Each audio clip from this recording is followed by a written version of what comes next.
Bonjour à tous, bonjour Antoine et merci d'avoir accepté notre invitation à l'agence Edencia. Antoine est habitant de Basse-Goulaine et comme beaucoup, il s'interroge sur l'évolution du marché immobilier dans notre commune. Aujourd'hui, nous vous donnons la parole. Vous avez préparé plusieurs questions sur le marché local et nous sommes prêts à y répondre. Alors, premièrement, on entend tout et son contraire en ce moment sur l'immobilier. Si vous deviez me résumer le marché des maisons à Basse-Goulaine aujourd'hui, vous diriez quoi? Je dirais que le marché n'est ni euphorique ni en chute libre. Il est devenu plus sélectif, plus rationnel, mais il reste recherché surtout pour les maisons. Les acheteurs réfléchissent davantage, ça c'est sûr, mais ils continuent clairement de vouloir s'installer sur la commune, ici sur Basse-Goulaine. Et concrètement, les chiffres en 2025, ça raconte quoi? Alors si on se base sur les données officielles d'EVF, donc c'est-à-dire les ventes réellement enregistrées chez le notaire, on observe qu'en 2025, le prix moyen des maisons à Basse-Goulaine tourne autour de 3 570 € le mètre carré. Ça représente une hausse de 5,6% quand même par rapport à 2024. Donc malgré un contexte national plus prudent, les maisons ici ont quand même plutôt bien tenu et même progressé. Oui, c'est vrai, et c'est pas le cas partout en Loire-Atlantique. Ça confirme que Basse-Goulaine, ça reste une commune attractive et recherchée. Comment vous expliquez ça? Et pourquoi ça tient mieux ici qu'ailleurs?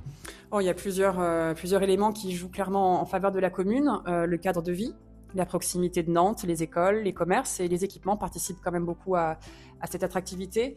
Il y a aussi une demande régulière de familles et d'actifs nantais qui recherchent davantage d'espace, de calme. Le parc des maisons est globalement qualitatif et il y a très peu de constructions neuves, ce qui limite l'offre et soutient naturellement les prix dans l'ancien. Et c'est pour toutes ces raisons que même dans un marché plus prudent, Basse-Goulaine, ça reste une valeur sûre. Et pour 2026, ça veut dire quoi pour quelqu'un qui voudrait vendre sa maison? Ça signifie que le marché reste recherché, mais qu'il est devenu plus sélectif. Les acheteurs sont désormais beaucoup plus attentifs aux détails, au DPE, à l'état général du bien. Oui, complètement. Et aujourd'hui, lorsqu'une maison est bien entretenue, que son prix est correctement positionné sur le marché et qu'elle présente une performance énergétique cohérente, la vente, elle reste quand même assez fluide. En revanche, lorsque le prix de vente est trop ambitieux, les délais de vente s'allongent, même à Basse-Goulaine. Au-delà du prix au mètre carré, qu'est-ce qui fait vraiment la différence sur le prix d'une maison? Le quartier, la proximité des écoles, du centre ou des transports, ça joue beaucoup. La surface, c'est l'exposition de la parcelle, l'absence de vis-à-vis, l'état global du bien et la performance énergétique également. Ce sont devenus des critères assez déterminants.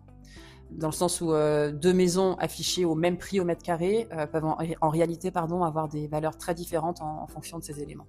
Si je me demande combien vaut ma maison, je fais quoi? C'est une très bonne question. Aujourd'hui, la meilleure estimation ne vient pas d'un algorithme. En fait, elle vient vraiment d'une lecture fine du marché local, rue par rue, et en tenant compte des ventes réelles et spécifiques propres à chaque maison. Oui, c'est exactement ça. Et c'est ce qu'on propose chez Edencia, avec des estimations personnalisées qui sont basées sur les ventes du secteur et adaptées à chaque situation.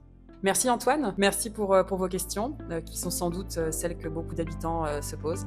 Merci Antoine. Merci.